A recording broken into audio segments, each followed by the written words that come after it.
What's up, guys? I just want to give you a really quick down and dirty on how to use this CapEx worksheet or capital expenditure projections for budgeting worksheet, whatever. You type in the address 123, whatever, your built, right?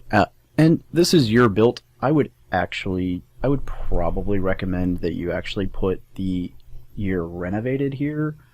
You can go either way, right? So year built, yes, but you know, if it was really like completely fully renovated 2 years ago, maybe you put that year, because you know that's kind of the whole point of this is like CapEx is talking about major updates needed to the property, right? So you can put it, or you can put it right here, right? So year built and then notes about the property, but renovated in 2021, and pretty self-explanatory.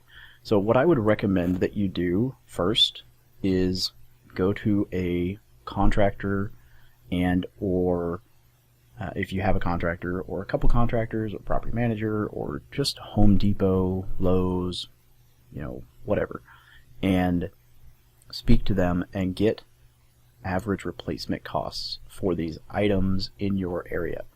So just an average for what it costs to replace an HVAC unit, square foot for carpet, the hardwood flooring type that you might use, ceramic flooring that you might use, LVP, right? You want to know, and I would go not the cost of LVP to purchase, but installed. You want to know an average replacement cost currently in your market, because it's going to be different for every market, and just if you can get an idea for this for yourself and maybe update this once a year, that you can just copy paste from all of these templates or from the template, and maybe just roll all of your properties into one, however you want to do that. But if you have an idea, then the rest of this is really self-explanatory, because if you know that the average, I've got it right here, this is an example that was filled out a while back, but let's say, oh, and I'm sorry, you want it updated here, not in the replacement cost section, but the price per unit.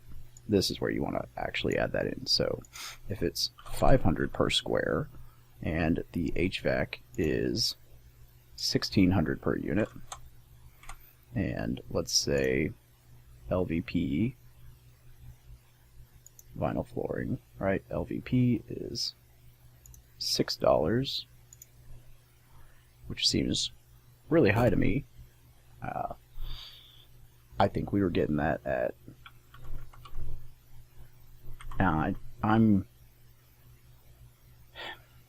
drawing a blank on if $340 a square was, or a foot, is what we were paying for buying it in bulk or what we were paying for installation, but I don't think we were over $5 a square foot installed either way.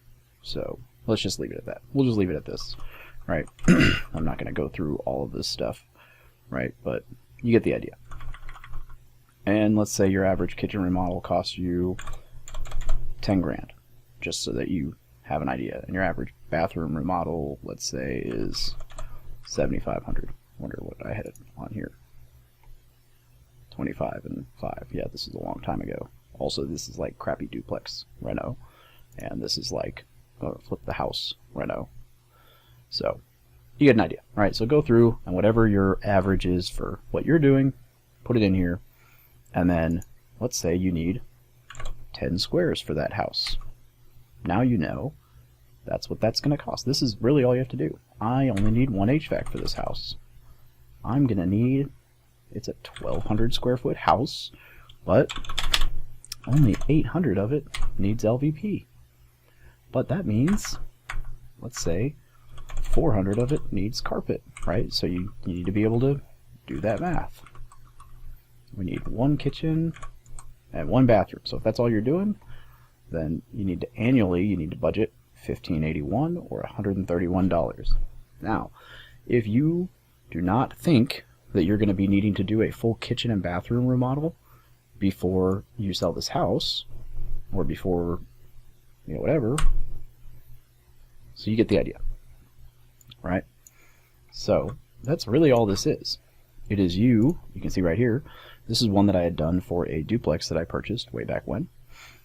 And you can see, like, these were my average costs back in 2015 when I bought this thing.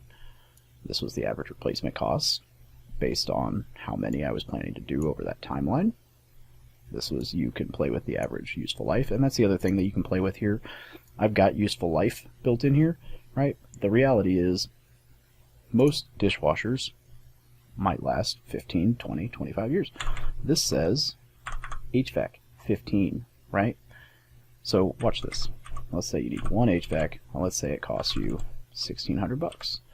Well, see this number 106,889? My current HVAC in my house is 25 years old. So it's quite possible that your budgets, like, let's say you budgeted that $1,600 and you've got it saved and it's chilling there, then stop saving that part.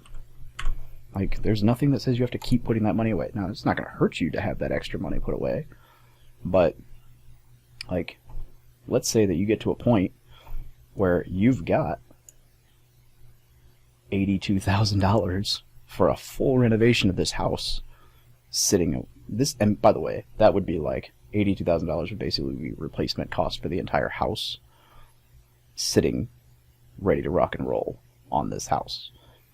If you had that sitting aside, you could stop saving for CapEx. That's not realistic. So, you don't need to save that much, right? This is just to give you an idea. And this is all, like, this is one of the first ones I ever did. So, you know, you just play with this and do what you need to do, right? Like, the odds are you're probably not going to replace your driveway most of the time. You might not do siding all that often. Probably won't have to replace all 20 windows. You know, the life expectancy of a lot of this stuff is longer. You know, play with what you need to play with depending on your area. Some places roofs last a lot longer than other places. Florida, probably going to lose a roof due to a hurricane. More often than like Arizona, right? So just know your area, know your costs, budget accordingly, and that's how you use this thing. Hope this was helpful. Enjoy.